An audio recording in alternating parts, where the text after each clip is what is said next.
அதாவது நிறைய பேர் சொல்லி நான் கேள்விப்பட்டிருக்கேன், காதலுக்கு வந்துட்டு கண்ணு கிடையாது, ஏழை பணக்காரங்க ஜாதி மதம் அதெல்லாம் கிடையாது அப்படின்னு சொல்லிட்டு. நான் அந்த மாதிரி ஒரு ரசிச்சு பார்த்த படம் தான் இது. படத்தோட பேரு இஸ் லவ் இனஃப் சார்.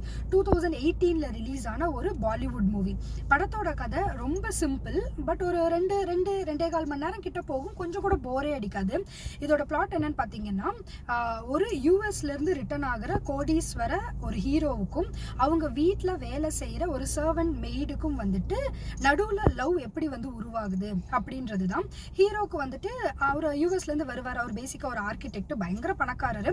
அவரோட கல்யாணத்துக்காக வருவார். பட் அவரோட கல்யாணம் திடீர்னு நின்று போயிடும். ஸோ அவர் ரொம்ப சோகத்துல இருப்பாரு. எல்லாரும் ஃபோன் பண்ணி கல்யாணம் நின்றுச்சா அப்படின்லாம் கேட்டுட்டே இருப்பாங்க.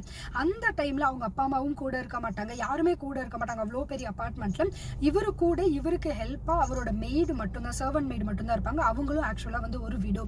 அவங்க எப்படி வந்துட்டு இவருக்கு வந்து ஹெல்ப் பண்றாங்க. ஈவன் நிறைய சிச்சுவேஷன்ஸ்ல இவரோட கால்லாம் அவங்க அட்டன் பண்ணி, அதாவது இந்த துக்கம் விசாரிக்கெல்லாம் கால் பண்ணுவாங்க, அவங்க போனை அட்டன் பண்ணி இல்ல அவர் வீட்டுல இல்ல அந்த மாதிரி சொல்லிட்டு ஒரு மாரல் சப்போர்ட்டா அவங்க கூடவே இருப்பாங்க.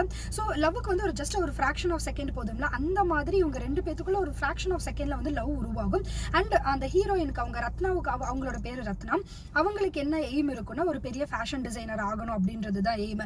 ஸோ இவங்க 2 பேத்துக்குள்ளேயும் லவ் வரும். ஸோ அதை வந்து ஹீரோ எக்ஸ்பிரஸ் பண்ணிடுவாரு, ஹீரோயின் எக்ஸ்பிரஸே பண்ண மாட்டாங்க. இவங்க 2 பேரும் கடைசியா சேர்ந்தாங்களா இல்லையா, அண்ட் நம்ம ஹீரோயின் ரத்னாவோட கனவு ஃபேஷன் டிசைனர் ஆக வேண்டியது நிறைவேறிச்சா இல்லையா, அவங்க வந்து ரொம்ப ஏழை குடும்பம். ஸோ 2 பேரும் சேர்ந்தாங்களா இல்லையா, கல்யாணம் பண்ணாங்களா இல்லையா, கிளைமேக்ஸ்ல என்னதான் ஆச்சு, கொஞ்சம் கூட போரே அடிக்காம செம்ம சூப்பரா போகும் படம்.